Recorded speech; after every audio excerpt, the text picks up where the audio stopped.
तो ये मुझसे मिली, ये बोले कि मैं आरएस का एग्ज़ाम दे रही हूँ मेंस का, लेकिन मुझे उम्मीद बिल्कुल भी है नहीं।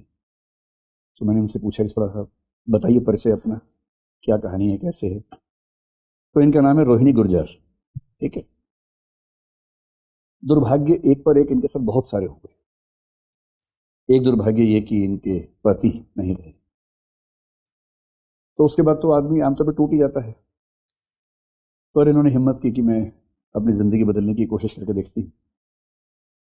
तो बड़े हौसले के साथ आई थी उस समय कि एग्ज़ाम दूंगी।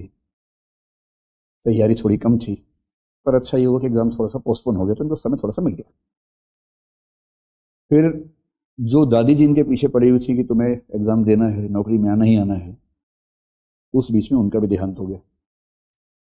तो जो आपको मोटिवेट करता हो अगर वो ही ना रहे, तो आप समझ सकते हैं कि कितना मन बेचैन होता है। फिर कुछ महीने लगे और कॉन्फिडेंस लौटा। ये इनकी ननद है, इनकी बड़ी भूमिका रही इस पूरे प्रोसेस में कि आप तैयारी कीजिए। फिर जयपुर में रहकर तैयारी कर रही थी, मेंस बहुत नज़दीक था। मेंस के कुछ दिन पहले, शायद 8-10 दिन पहले, 7 दिन पहले, इनकी 10 साल की बेटी की मृत्यु हो गई। 10 साल की बेटी, अचानक, उसे कुछ भी नहीं था। इनको बेचैनी हुई, ये घर गई, मिली, और अचानक उसकी तबीयत खराब हुई और आईसीयू में गई और वो नहीं बची। अब सोचिए किसी के साथ ऐसा हो जाए, उसके 7 दिन बाद उसका एग्जाम है मेंस का, तो इन्होंने तो हाथ पैर छोड़ दी कि मैं एग्जाम दूंगी नहीं। फिर परिवार के लोगों ने, विशेष रूप से इन्होंने बहुत संभाला, समझाया कि देखो अभी तो आपको खराब लग रहा है, लेकिन एग्जाम छोड़ दोगे तो फिर बाद में हमेशा खराब लगता रहेगा। फिर वो कि एग्जाम चलो दे के देखती हूँ।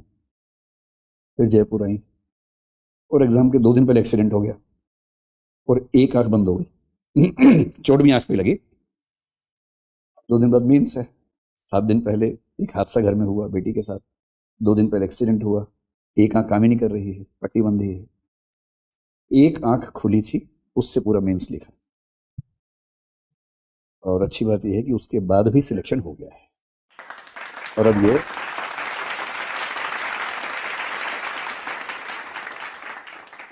राजस्थान कोऑपरेटिव सर्विस में, राजस्थान सहकारी सेवा उसको बोलते होंगे हिंदी में शायद, उसमें इनका सिलेक्शन हुआ है। अभी मेडिकल वगैरह हो रहा है, जल्दी ही ज्वाइनिंग होगी और अब ये सीधे एक बड़ी अफसर बनने वाली है।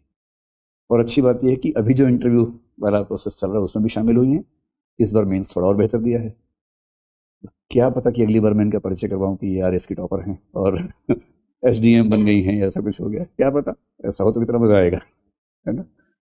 तो अभी जब नीचे मिलना हुआ तो मैंने कहा आप आई हैं तो फिर बच्चों से मिल लीजिए।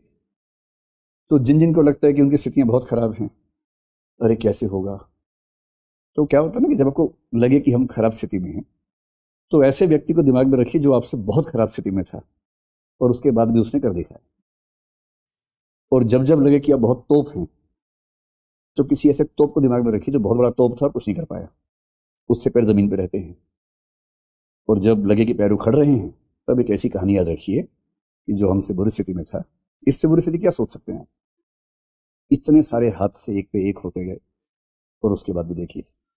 और एक गांव के पारिवारिक माहौल से, घरेलू माहौल से निकल के सीधे सिविल सर्वेंट बन जाना, इसीलिए सिविल सर्विस को बोलते हैं जिंदगी में सबसे बड़ा टर्निंग पॉइंट होता है। एक झटके में चेंज होता है।